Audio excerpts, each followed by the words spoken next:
அதாவது தளபதி விஜய் ஆட்சிக்கு வந்து என்ன ஒரு 3-4 மாதம் இருக்குமா, 2-3 மாதம். அதுக்குள்ளே 1008 விமர்சனங்கள். அதை செய்யலை, இதை பண்ணிட்டாரு, அதை பண்ணிட்டாருன்னு பயங்கர எதிர்க்கட்சி வந்து கோஷம் வச்சுக்கிட்டே இருக்கீங்க. ஆனால் தம்பி, எங்கள் தளபதி வந்தே ஒரு 2-3 மாதம் தான். அதுக்குள்ளே என்ன மாற்றம்? இன்றைக்கி அரசு இது அலுவலகம்லாம் நம்ம போனோம்னு வச்சுங்களேன், காசு வாங்க பயப்படுறாங்க. என்ன பயங்குறீங்க? ஏன்னா எங்கன்னா எங்கேயாச்சும் ஒரு தாவேக்காரன் வந்து டபக்குன்னு செல்ஃபோன் எடுத்து ரெக்கார்ட் பண்ணிடுவானா லஞ்சம் வாங்குறத பயப்படுறாங்க. டாஸ்மாகில் பாட்டிலுக்கு 10 ரூபா வாங்குறதுக்கு பயப்படுறாங்க. அப்படியும் எவனும் வாங்கினாலும் டபக்குன்னு எடுத்து வீடியோ போட்டுறாங்க நம்ம பையனுங்க. அது மாதிரி எல்லா இடத்துலையும் மாற்றம், இந்த மாதிரி ஒரு மாற்றம் இருந்ததே இல்லை தமிழ்நாட்டில். இப்போ எல்லாம் வந்து இப்போ புது பெண்கள் பாதுகாப்புக்காக சிங்கப்பெண் படை, எப்பேற்பட்ட ஒரு புரட்சி அதெல்லாம். ஏன் போன ஆட்சியில் வந்து பெண்களுக்கு நீங்கள் பாதுகாப்பு யாரும் இந்த மாதிரி ஒரு திட்டம் கொடுக்கல?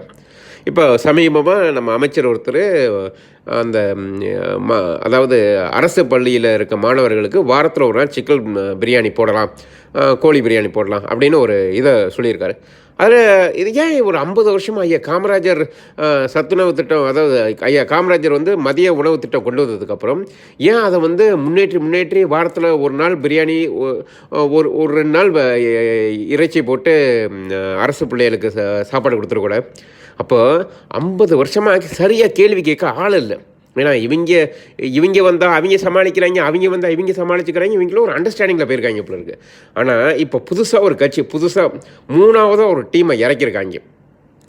இது வந்து படத்தில் பார்க்குறதோட பயங்கரமாக இருக்குங்க. ஏன்னா யோசிச்சு பார்த்தீங்களா, ஒரு 10 வருஷத்துக்கு முன்னாடி இப்படி ஒரு கட்சி வரும், ஊழலை உண்மையிலே எதிர்ப்போம், ஊழலாம் ஒழிப்போம் அப்படின்ட்டு சொல்லிட்டு யாரும் வருவாங்கன்னு யாராவது வந்து யோசிச்சிருப்பாங்களா? ஆனால் இன்றைக்கி இப்படி ஒரு கட்சி வந்துருச்சு நமக்காக, அதாவது தமிழ்நாட்டு மக்களுக்காக உழைக்கிற ஒரு கட்சி.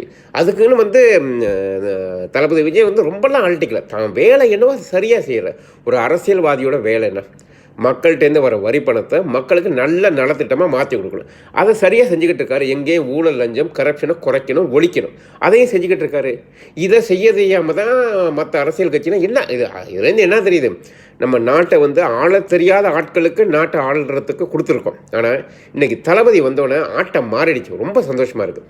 எப்படி சிங்கப்பூருக்கு ஒரு லீ குவான் யூவோ, சைனாவுக்கு ஒரு சேர்மன் மாவோ, இந்தியாவுக்கு ஒரு நேதாஜி சுபாஷ் சந்திர போஸும், அதே மாதிரி தமிழ்நாட்டுக்கு ஒரு தளபதி விஜய். இனிமேல் பாருங்களேன், இன்னும் 15 வருஷத்தில் தமிழ்நாடே மாறி போயிடும். ஒரு டெவலப் கண்ட்ரி மாதிரி நம்மளும் ஆயிடுவோம். சுவிட்சர்லாந்து, ஸ்வீடன் அந்த மாதிரி ஆக போகிறோம். ரொம்ப சந்தோஷம் தளபதி. முன்னேறி செல்லுங்கள். உங்களை பின்னாடியும் உங்களை நம்பி தமிழ்நாட்டு மக்கள் இருக்கும். நன்றி.